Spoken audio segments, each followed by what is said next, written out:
What if I told you friends to the left, there's friends a to the new left. game on the horizon that's going to compete with Tarkov, Battlefield, Call of Duty, and DMZ all at the same time? What if I told you it's a spiritual successor to a well-known franchise of Pushing. games? What if I told you it was going to be free to play? Too good to be true, right? Downed him. Wrong. Nice. Delta Force Hawk Ops just went into alpha a few days ago. I've been obsessed since getting access to this title myself. Today I'm going to be giving you an overview on the back. Can you shoot me with as your gun? well as my thoughts on this upcoming title. Contact from over there. Gonna help me out. Downed him. The first mode that we'll talk about is Tactical Turmoil. Think of this as your competitor to Escape from Tarkov and DMZ. There's different ammo types, just like you'd expect in Tarkov. There's low grade ammo types, higher grade ammo types. There's different weapons and attachments, but it's simplified. One like underneath DMZ. the tier. The AI, in terms of variety, is also similar to DMZ. Down right. But Two, though. you will find bosses and guards, One down. just like in Tarkov, that are somewhat challenging. You will also find the sweaty players that you normally find in an Escape from Tarkov. Wait, a lot of the items are reminiscent Right here. of Escape from Tarkov. There's lead X's. There is a hideout to upgrade. You get to play as all the different operators that you do in the other mode, Havoc Warfare, which we'll get into a little bit later. The fights are very thrilling, just like Escape from Tarkov, and there's that sense of fear of losing. And to me, this feels like a more casual Escape from Tarkov mixed with a little bit of DMZ. Team white. Team down. Yep.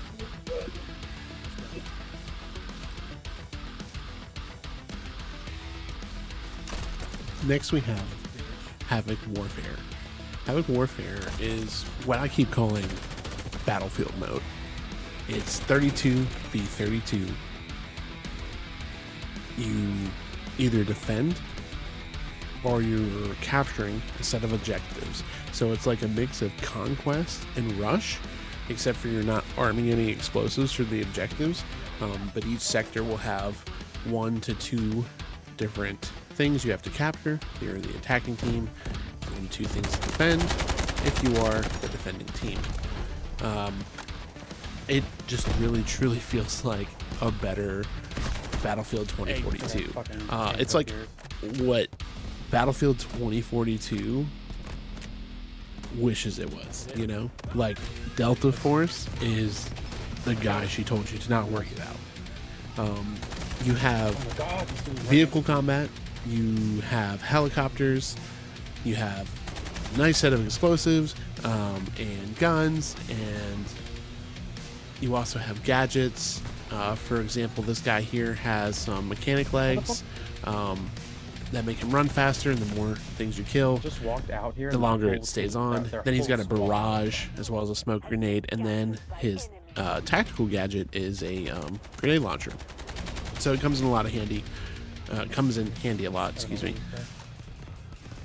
Some of the other operators include Shepard, who is able to run the LMGs as well as a few of the battle rifles. And he has an RPG or a javelin or a Stinger missile for his tactical. He has got a sonic disruptor. It's like this flying drone thing. It's pretty cool. And then it's got a sonic trap as well, which, as the name suggests, it's a trap, so you can set it and get extra kills on players. You have Luna, and she's got a couple of arrows, as well as she runs the sniper classes, and she gets a few of the assault rifles as well. But one of her tactical arrows will actually detect other players, which is really useful. It's also very useful in the extraction mode. The other one's a Volt arrow, which also does damage to the enemy players. And then she, runs a grenade for her little, I guess, side gear. Then there's Stinger, and this guy's like the medic class. He's got a pistol that You can shoot it at your teammates to help them heal. You can heal yourself. He's also like, just the smoke guy. He's got these little flying drones that will emit smoke. You can kind of control the pathway in which they're going, as well as like a grenade that's a smoke grenade. And then you have Viron, and he's got like, I don't know if it's a jetpack, but it's something along those lines where he just like boosts himself over, and he's got this magnetic bomb, and it's pretty dope. He's pretty interesting, a lot of fun. There's this other girl.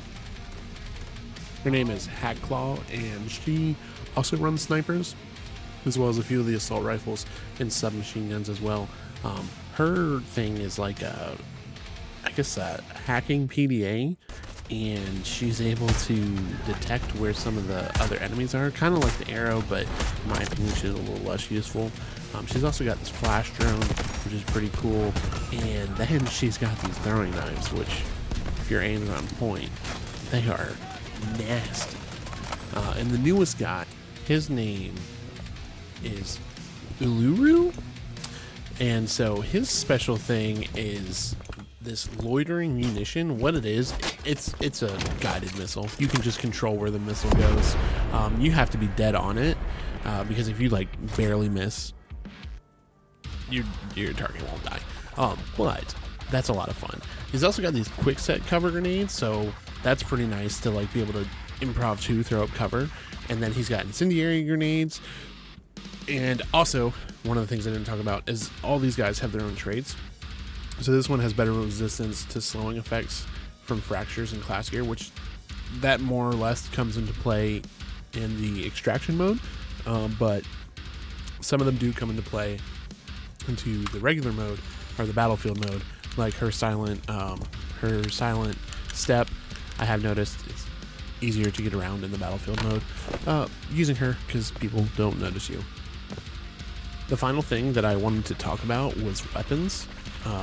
From my understanding, there's over 40 in game. I didn't actually count, but so you see here, you have the Vector, the SKS, AWM, the SV98, M700, R93, Saiga, M1014, 870 shotguns, your UMP, even though it's not called that, the Uzi, M14, the SIG 552, a Car 15, an SR25, the VSS, the Mini 14, which by the way, in the extraction mode, is disgusting. But some of this is tied to classes, so we'll go to Shepard, for example. He has battle rifles. He also has some of the assault rifles. This guy right here, PKM, disgusting. I cannot wait to unlock this gun. The M249, and also, I mean, just the amount of attachments that you can put on guns is insane. I mean, there is so much to do and unlock, and this is where this game gets so addicting. You can also calibrate things, like the optic. There's different trade-offs to doing some of the things, like with the grip, for example. You can add thickness, add the weight, and there's different buffs and debuffs for that. This guy, and so he's got some of the assault rifles that other people don't have. This gun is disgusting. I can't wait to unlock that. Then we'll go Stinger here. As you see, a lot of them have at least one or two of the assault rifles. Some of them have the shotguns, some of them don't have shotguns, some of them have subguns, some of them don't have subguns. It's pretty cool the amount of variety there is with this game, and like just the want to keep unlocking stuff. I mean, it'll keep you playing for hours. The vehicles: tank, LAV, armored truck, anti-air LAV. Not a tank, but like kind of like a tank. Assault helicopter, and word on the street is they're also adding jets, so that'll be super cool. So for this being in an alpha state, we can say that this game is incredibly polished, and I will be excited to see where it goes in a couple of months. There's still a chance to get into this game if you haven't. You can go take a survey. You can apply on Steam, as well as you can come hang out for Twitch drops. August 17th is the last day that they're doing Twitch drops, but today is August 14th, 2024. Tomorrow and Friday, if I reach a 30 viewer average on Twitch, I will be giving out one code to get into this alpha, and then you guys can see what all the hype is about. If you like this video, please go ahead and hit that subscribe button. And if you didn't know, I stream on Twitch 5 days a week, sometimes doing 12, 13, 14-hour streams. On average, I am a full-time content creator. This is how I'm making my money at the moment. So a follow and a like helps me with the algorithm. A follow on Twitch is huge for me. So thank you guys very much. I hope you enjoyed the video, and we'll be back with another one very soon. This next one will be about Arena Breakout Infinite and my thoughts on that game.